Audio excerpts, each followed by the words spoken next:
9,000ৰ কাৰণে আজি মানুহ বগা হৈ আছে, বগা হৈ আছে। তাত আঙুলি ভৰাব জেগা নাই, আধাৰ কাৰ্ড দি পইচা উলিয়াই আছে চবে, বেংকত পইচা। কিন্তু কেইবাৰ দিছে? এবাৰ দিছে। আৰু RCMত কেইবাৰ দিব? ছাৰে ক'লে জীৱন হাত জনমলৈ যেতিয়ালৈকে আপোনাৰ নামত বজাৰ হৈ থাকিব তেতিয়ালৈকে পাই থাকিব।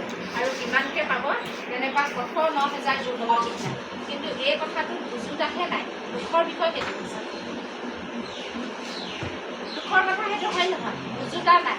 যদি আমি প্ৰমাণ দেখুৱাব নোৱাৰিলোহেঁতেন, বোলে আমেৰিকাৰ ফটো এখন আনি দেখুৱাই ফুৰিছে, আজি বোলে বেলেগ লণ্ডনৰ ফটো এখন আনি দেখুৱাই ফুৰিছে, RCMত এয়া চা ৰয়েলটি, RCMত এয়া চা টেকনিকেল, এইজনী চা লাখ টকা পায়, তেতিয়া বাৰু বিশ্বাস নকৰক। কিন্তু ইয়াতে আছে যে জল তৎপৰতাখন। মই সেইদিনা দেখিছোঁ টেকনিকেল কিমান আছে, টেকনিকেল 5জনমান আছে নেকি, ৰয়েলিটি 13জন।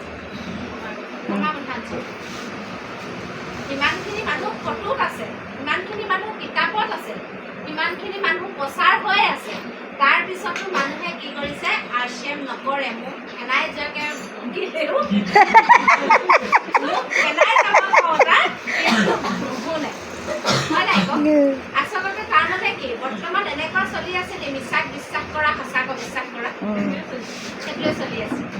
হয় নাই কওক? আভুৱা ভাই আছে, আভুৱা ভাই আছে। আজি ইমান ৰাজনীতিৰ কথাটো মই বেয়া বুলি কোৱা নাই, যাবই লাগিব। আমি ভাল এখন চৰকাৰ গঠন কৰিবলৈ আমাৰ কাৰণে যাবই লাগিব।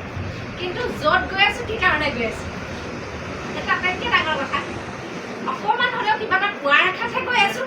কওকচোন বাৰু, এনেই কৈছোঁ বুলি কোনোবাই অৰুণোদয় নোপোৱা ভয়ত গৈছে, কোনোবাই ঘৰ নোপোৱা ভয়ত গৈছে, কোনোবাই বৃদ্ধ পেঞ্চন নোপোৱা ভয়ত গৈছে। হয় নাই কওক? কোনোবাই গোটৰ 10,000টো কাটি দিয়া ভয়ত গৈছে। ক'ৰবাত নহ'ব। আৰু সেইখিনিক লৈ মানুহ সফলতা আহিবনে? সফল হ'ব পাৰিবনে? মোৰ মনটোৱে এনেকুৱাকৈ হাহাকাৰ কৰি আছে। প্ৰত্যেকগৰাকী মানুহ, প্ৰত্যেকগৰাকী বিশেষকৈ মহিলাক লৈ চলি দি আছে। প্ৰত্যেকগৰাকী মহিলাই যদি স্বনিৰ্ভৰশীল হয়, চৰকাৰে দিয়াৰ পিছত যদি হাত লাগি দিয়ে আমি নলওঁ। আমাৰ নিজৰ ইনকাম আছে, আমি নিজে সবলীকৰণ। পাৰিবনে চৰকাৰে আমাক কিনিব? নোৱাৰে। পাৰিবনে কিনিব? হয়, মুখ্যমন্ত্ৰী এজন অসমৰ আটাইতকৈ উচ্চ পদবীত আছে, হ'ল বুলিয়ে তেওঁ বুকুৰ মাজত সাৱটি ল'বলৈ আমি ইমান অশ্লীল হৈ গ'লো নে? নাৰী জাতিটো ক'লে কৈ আছে এবাৰ ভাবকচোন। দেখিয়ে টপৰ চুমা খাবলৈ আমি ইমান মিছ হৈ গ'লো। কি লাগিছে আচলতে? মানে 1250 বিক্ৰী হৈ গ'ল, ইজ্জত বিক্ৰী কৰি পেলালো নে কি? মই নাই কওক নহয়, ফেচবুকত ফেচবুকত মই কওঁ মানুহে ভাল কওক বেয়া পাওক, হয়নে নহয়? কি কৰিছে?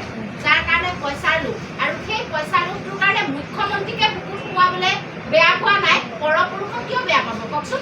যাৰ কাৰণে খান হৈছে সংসাৰ, মূলতঃ ইনকাম। আৰু ইনকাম কৰিবলৈ মই ভাবিছোঁ তেওঁলোকৰ বিজনেছত